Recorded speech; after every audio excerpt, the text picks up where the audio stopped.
crazy one. We have a Chinoa native coming onto the stage tonight. I've been talking to him for a while about doing this. He was really excited about doing it, and I'm really excited for him. His name is Jason Keighin.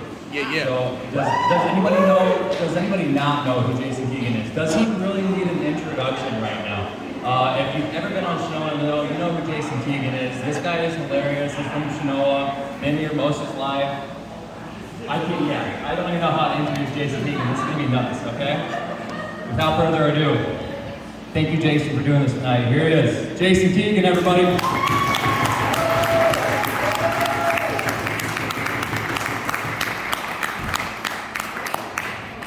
Thanks, folks. The first time I came here to do a sound check, poor Lauren was up here. Dylan was dealing with the 17 kids. I was wearing flip-flops. The first time I tried to mount this dais, I hit the floor, fell on my ass, well, hit my knee, fell on my ass, and everything went flying. And Lauren was like, "Are you okay?" Like, fuck no, I'm 46. I'm trying to climb on a stage to do comedy for the first fucking time. I'm not good. So, glad everybody came out. This blows me away, to be honest. Yeah! I see you. I see you ask me up front. I see the jollies in the back. And the most terrifying thing of all is, a lot of this crowd is the people that I went to church with around when I was a little kid. And I'm about to talk about big black cock, and I'm about to talk about prison, and I'm about to talk about all kinds of fucked up shit. So, I guess without any further ado, we'll start there. The biggest dick I ever saw in my life in person was the last dick I ever saw in fucking prison. And I haven't been to prison in almost 10 years, so do with that what you will. I was up on the tier. Middle of the day, they got skylights in these X houses. In the modern joints, they got X houses. It's just 4 wings, they got skylights. I'm talking to this guy. And to give you an instance of how much surface area this dick had, this motherfucker was fucking reflecting so much light on my blind side that I could see this dude's dick from 30 fucking meters away. Okay, that's only 30 feet less than what the fucking Trump shooter had to kill the fucking ex-president, which is fucking traumatizing if you fucking think about it. So I would advise you, I didn't go to public school, I didn't grow up seeing other dudes' dicks in gym class and shit, so if you're a private school or a homeschooler or a retarded school kid, because I went to the retard school kids, I rode bus number 9, my bus was shorter than my daddy's boots. Lord Jesus. I suggest you stay the fuck out of prison because you're gonna see enough dick that you can build a dick stick bridge from New York City to fucking London with enough spare to cross the goddamn channel, and I shit you the fuck out. So, if you're thinking about, your 3rd or 4th DUI, fuck it, the old lady said enough. You think about big cock and what that does to your psyche. Because when you see a dick that fucking big, there is absolutely no self-help, there is no Tony Robbins that can show up for you and tell you, it's okay, big guy. Any girl you're ever gonna run into is never gonna see that guy. Because what are you gonna do after a dick that big? Like, what are you gonna do to a woman? There is absolutely, what are you gonna do? Break off a table leg on the first date? Hey baby, I'm here to help. It's not gonna fucking happen. It is not gonna fucking happen. I'm terrified up here, and I'm sweating. I am sweating like a fucking whore in church back when church fucking meant something, you know what I'm saying? Like, Jesus Christ. I said that I'm nervous, what do you mean? I'm so nervous. These people are judging me. the fat, sweaty, white body. Anyways, when you went to church, people went to church back in the day, it wasn't just to worship the Lord. It wasn't to be in the presence of the Lord, because as we all know, you just need to exist to be in the presence of the Lord. It was so, and I'm not trying to bust you guys out, but we all know that a lot of us, lot of our parents back then, when it was Friday and Saturday night, it was Friday and Saturday night until about 30 minutes before church. And then you went to church. And you went to church so those older ladies in church could judge you good and proper. Good and fucking proper. Because they've been up since about the time you went to fucking sleep. And they've heard all the shit you done did. You're married to Patty, and you got caught grabbing Nancy's ass in the fucking bathroom.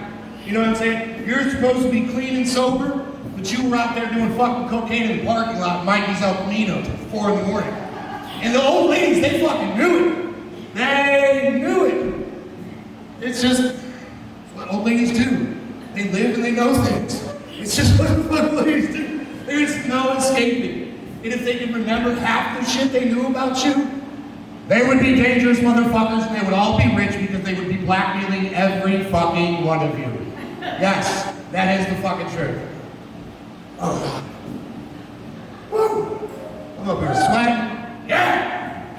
Fucking Chenoa maniacs in the house. Can I get a round of applause for Chenoa? Can I get a round of applause for Chenoa? The greatest village in this state. Thank you for that sustenance, my son. That there is my youngest son. He was born at 3:43, May 15th, 2003.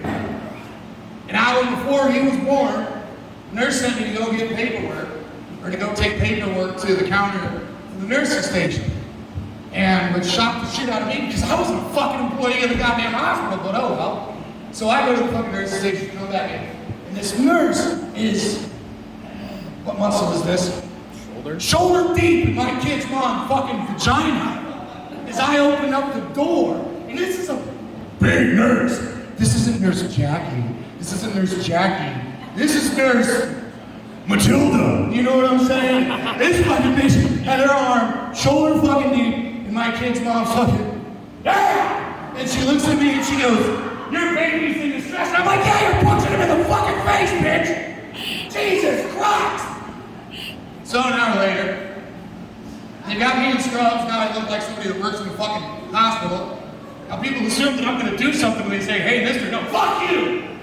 I just saw my wife getting... Okay, so in sex class they tell you that these are digits. That's why they call it digital penetration. Y'all been in digital penetration? Or for the older crowd, you know, the nickel slot in the front seat? Because back then, if you fucking banged your fucking girlfriend, her daddy would shoot you in the fucking head. Yeah, those guys, you know, any motherfucking way. Armed assault? I mean, like, what? Like, shit! Anyways, so my son, he gets carved out of my children's mother's belly. An hour later, they're just like, what? And they're like, what? What the fuck else are you gonna take out? Where's the kid? Is that my kid? No, sir, that's her pancreas. Whatever the fuck it is. So then this little bastard, and I say that with love and affection because this little bastard comes out and he fucking screams for the first 3 hours of his life because they're stitching up his mother and she's in OR and this motherfucker is where the fuck am I? Why am I here? Who the fuck are you people? What is wrong with that guy's eye? For the first 3 fucking hours, he's lying. And then they put him in his mother's arms and he shuts the fuck up. And I knew it! He's gonna be a mama's boy for as long as those two share the earth together. And now, he's working at the prison my parents worked at. He's working at the prison I was conceived in. Yes, Lord, yes, Lord. It was January 1977. The wind was blowing. It was cold in the institution. It was built in 1895 as a boys' reformatory. It is until the Great Depression. Caused a spike in crime and they made it a men's institution. But anyways, my mom was a correctional officer. Her uncle was a part-time state trooper reservist and he was a major at the institution. And so she was working the gatehouse. And her sergeant, who ended up being my dad, you know, My mind's telling me no. But my body, yeah, they got it on in the institution, and that's where I was conceived. I was conceived in the maximum security penitentiary in the state of Illinois. Back when that was a dangerous fucking place to work. I'm not saying it's not now, but you guys gotta admit, there are no walking gorilla Michael Myers death machines walking around the institution or within the department for the most part. Today you have a bunch of rubber bone crack babies and fucking trailer park trash that close their eyes when they pull the trigger. And yeah, so what do you guys want to hear? You guys want to hear teacher jokes? Do you want to hear about life before Google? Do you want to Do you guys want to hear about Mrs. Bell and the mother of all fuckers? Yeah.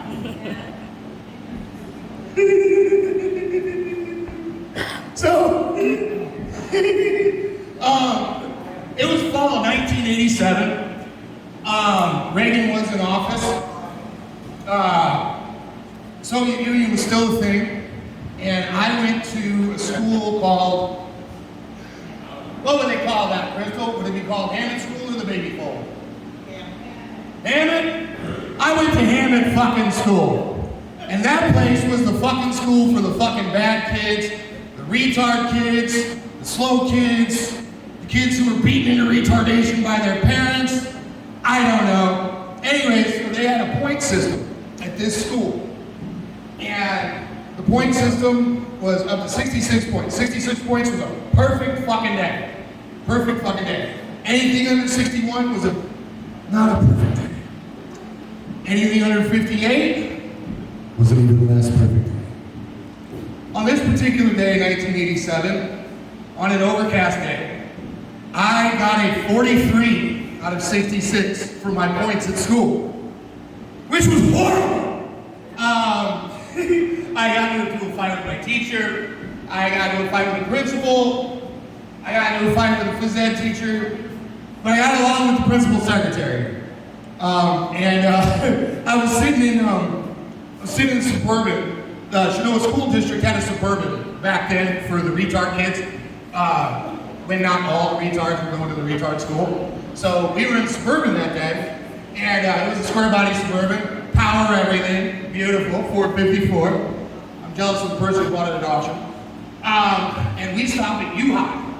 And if anybody's had to deal with U-High's parking and where they drop off and pick up, has anybody ever been there before?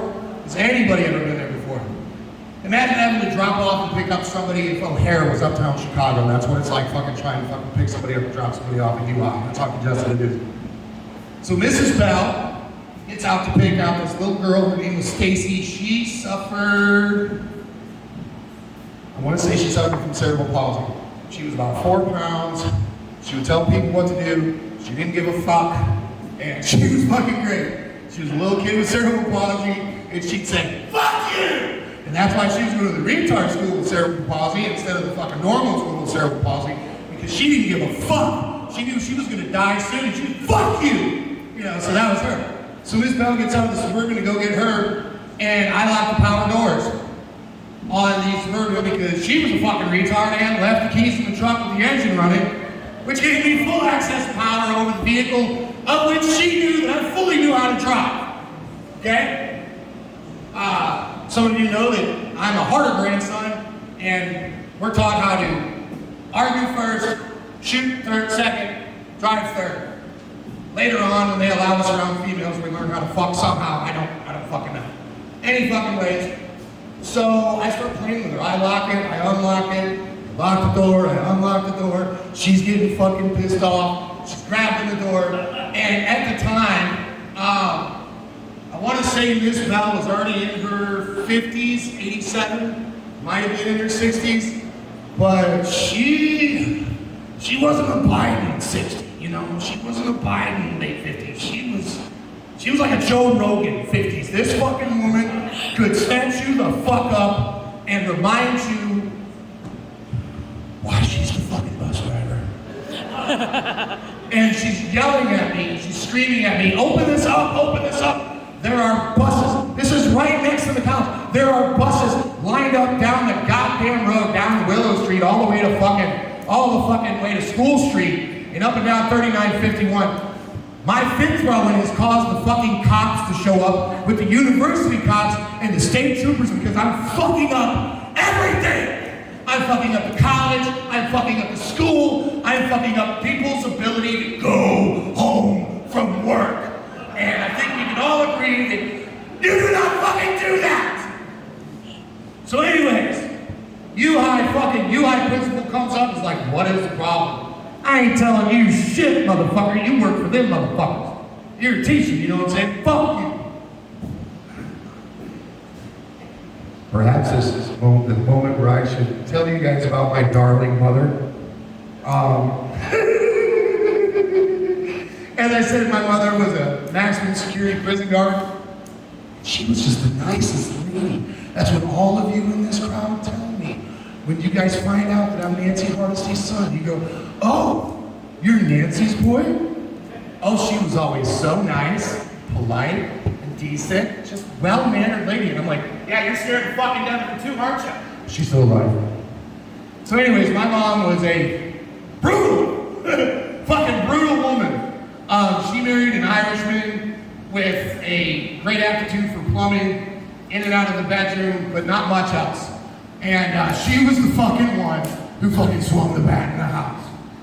And the reason why I was locking and shutting the doors was because I knew that I had Nancy the goddamn Giant, tag team partner to Hulk Hogan, waiting to kick my ass until the very next morning that I get on the bus for my horrible, no good, very bad day at school.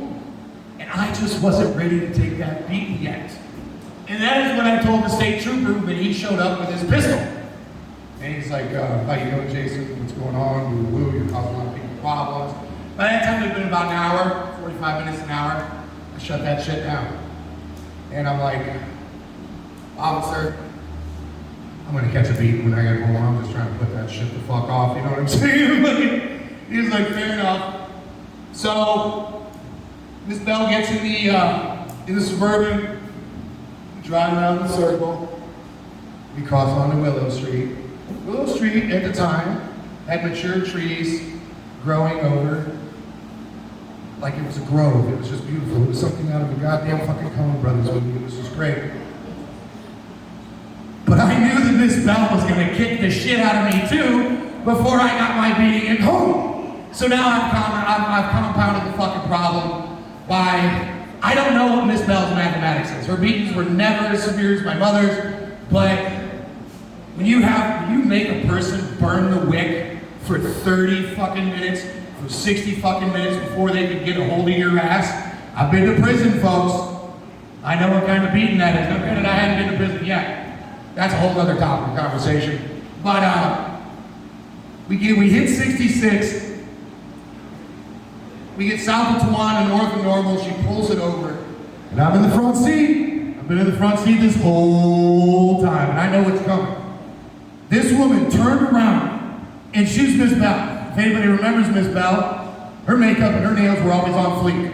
Always on point. She always had good fingernails, good makeup. She grabbed me with, I don't fucking know, some Soviet era lead press on fucking nails like this behind my fucking face, and just wrecked that fucking shit, and started bouncing my head off the fucking window, and I'm just like, oh, this is what we're doing now. Okay, it's not too bad, nobody, but this is okay.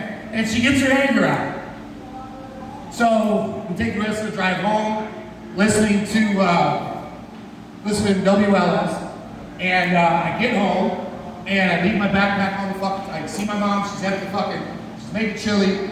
I leave my backpack on the fucking table, and I shoot upstairs. Takes her about 5 drunk minutes to realize that I'm upstairs, and she goes, hey! Where the fuck is your boy pod? It's in the bag. She opens up the bag. Get your fucking ass down here! I come around that doorway from the dining room, into the kitchen, Because I know it's coming. You gotta understand something. My mom, she killed her. Shit, fuck it. I come around the corner, I'm waiting for it, and she's already got it cocked back, waiting to hit me. And she cocks back to hit me. She goes, what the fuck happened to your face?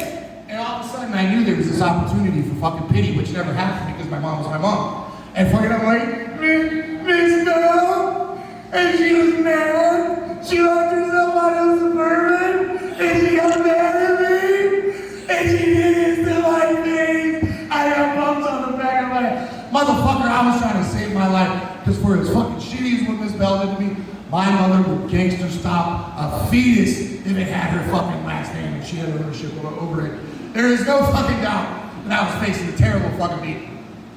So anyways, my mom, feeling pity for me, makes grilled cheese with chili that night. My favorite. And she tucks me in. I'm thinking that's when the beating's coming.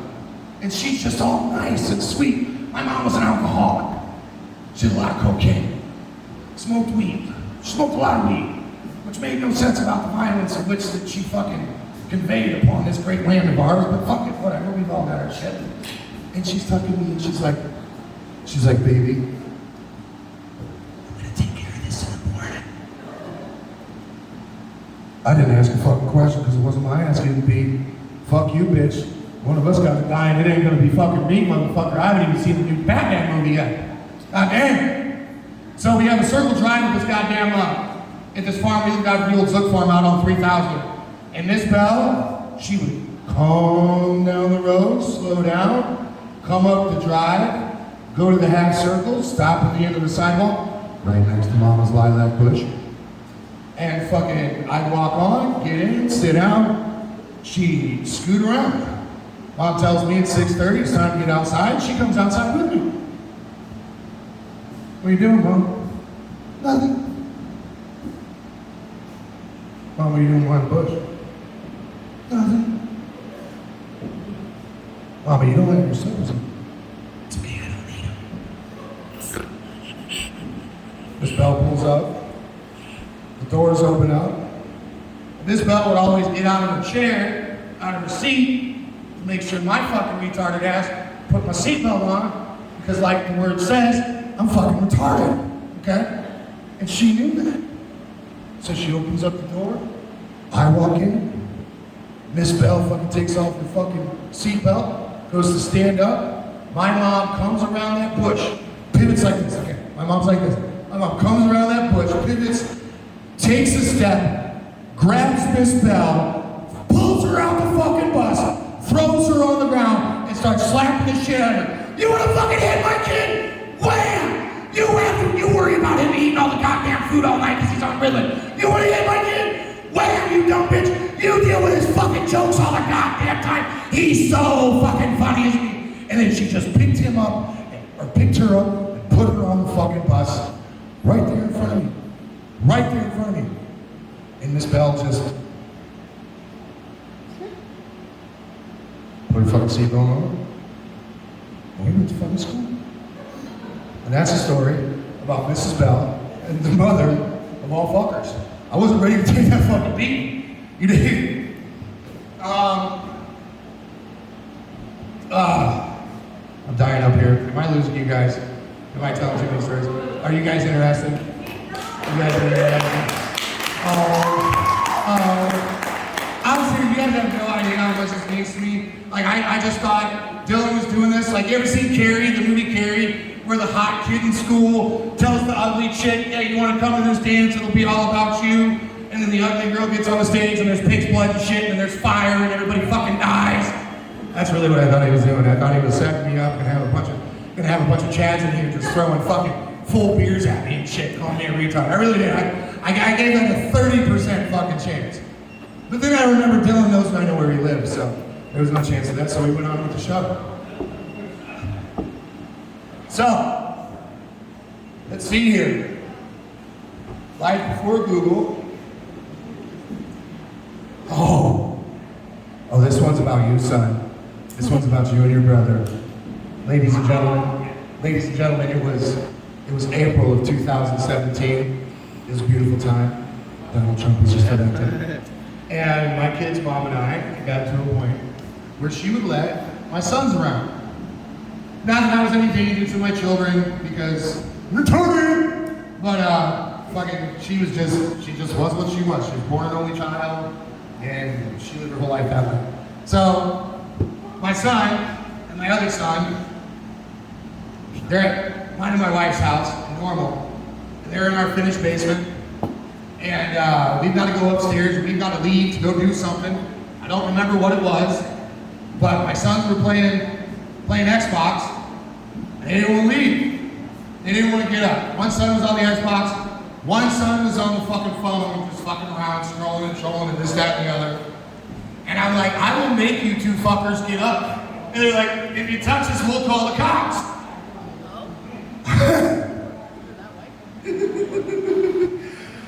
I don't have to touch you. I don't have to touch you. You just have to hear me speak.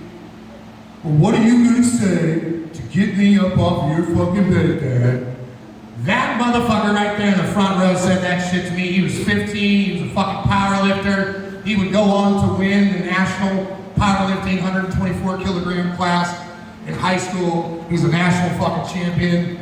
And once he was in my balls. Anyways, he says to me, you ain't gonna do shit, old man. Fuck police station right now on the street. I'm like, all right, how much you want to bet I can get you off that bed? Well, I ain't got no money. What do you want to bet? You can't do it. I said, all right. Would you like to know what your mother's favorite sexual position was, boy? I tell you what, my sons haven't moved that fast since I threw fucking firecrackers up in their bedroom when they were in first grade and kindergarten. They get their fucking asses out of fucking bed. You want to hear a fucking story? Let me tell you something, Jack. I was raised by a World War II Marine who did 3 fucking tours of the fucking war. He did 2 tours of the occupation. Because he felt cheating, he didn't get to kill Germans. That's who the fuck I was fucking raised by. Yeah, cheating. I gotta kill 3 of them to make up for 1 German, Jason. That's what he told his brothers. He never told me that, his brothers told me that. So anyways, my children, the apples of my eye, my one eye, I refer to you to that original Dick joke. When they first started school, that first school year, they were feet on the floor at 6:30, good to go by 7, chilling until 7:25, that bus picks them up.